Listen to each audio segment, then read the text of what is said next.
Madelyne Pryor has goblin horde pre-fights she can expend before entering a fight. If you need a nullify at the start of the fight, you can opt for the crib swap pre-fight.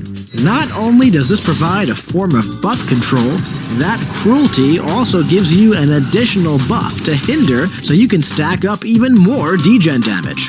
And to begin, strike the opponent to start building power.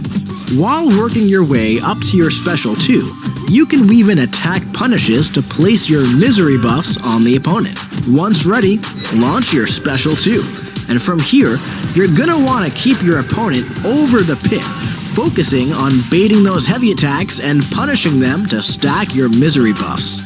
The hinder from the opponent being over the pit will reduce the potency of the misery buffs and any other buffs they trigger while it's active. This will result in some nice ticks of degen. Don't forget, time slows down when your opponent charges their heavy while they're hindered. So, you can immediately interrupt their heavy attack without having to dash back.